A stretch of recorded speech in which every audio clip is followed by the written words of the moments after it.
The key previous examples that we have covered, it's all about finding partial fraction of proper fraction.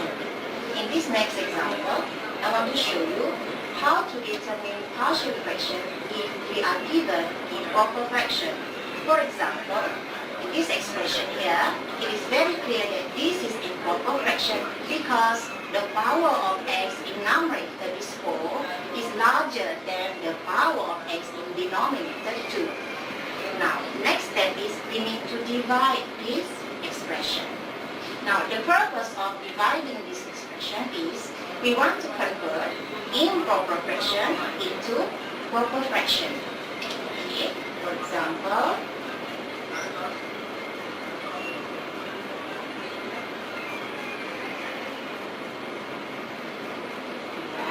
we write down the numerator, divide with denominator.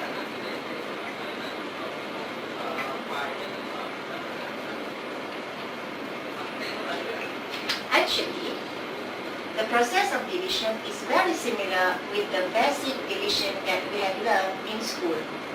But only then, this is in algebraic terms. Now we start with x power of 4 divide with x power of 2. So we will get x power of 2. Now write this x power of 2 here, and then we expand one by one. Okay, so x power of 2 times x power of 2, so we get x power of 4. This one times this one, so we get plus 2x power of 3 minus 3x power of 2. Then we subtract. Okay. This term becomes 0, as well as this term becomes 0. And this term here is negative 2 minus negative 3. So we have here, so the answer is 1. So here write down x. Then these two terms here, just copy it down.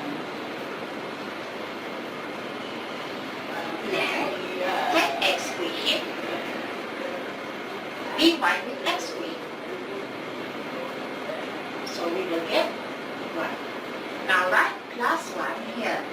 And then we expand one by one. 1 times x squared times 1 times 2x, so we get 2x here.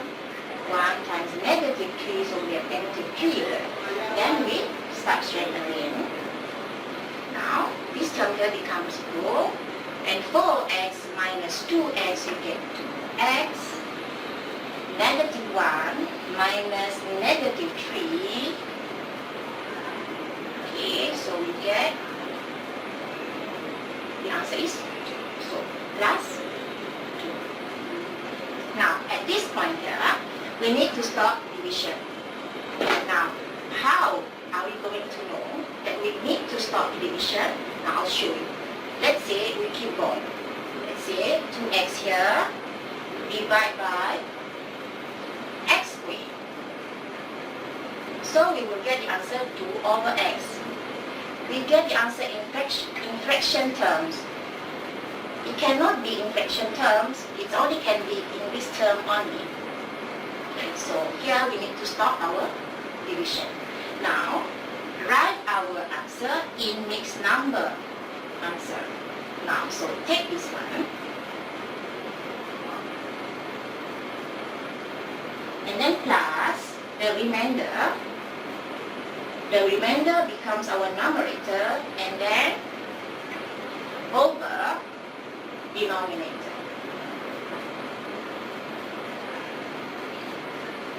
After that long division, we have already converted the improper fraction into proper fraction. After that long division, we only take the proper fraction part. Now, if we see here, this is quadratic expression. If the quadratic expression can be factorized, so we need to factorize first.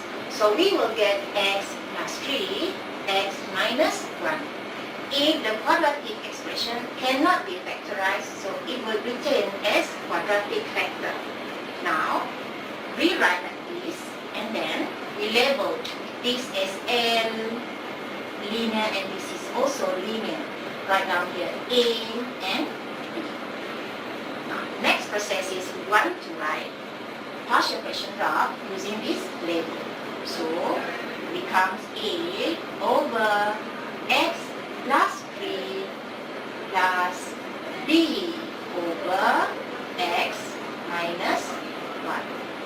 Okay.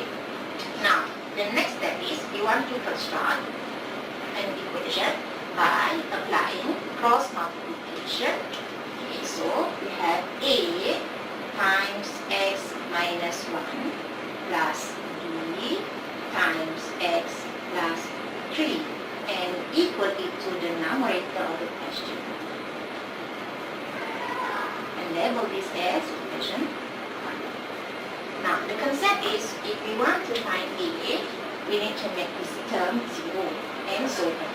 Now, we substitute with the proper or the correct X value. So we take the denominator, so X plus 3 equals to 0, so X is equals to negative 3. Substitute this into equation 1. Okay. So, negative 3 here, minus 1 plus B, negative 3 plus 3. Okay, now we calculate.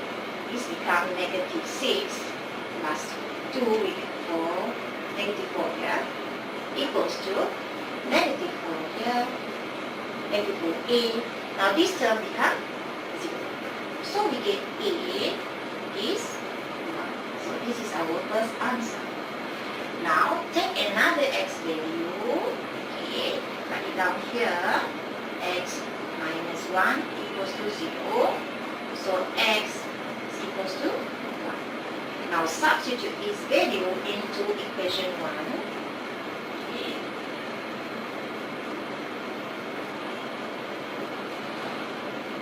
A 1 minus 1 plus B 1 plus. Now here we get 4. Now this one becomes 0. Now this term here becomes 4B. So our B is also 1. Now it's time to write the final answer. Remember that this one must be in our answer. So final answer will be X squared plus 1 plus A 1 over X plus 3 plus 1 over X minus 1. This is our final answer.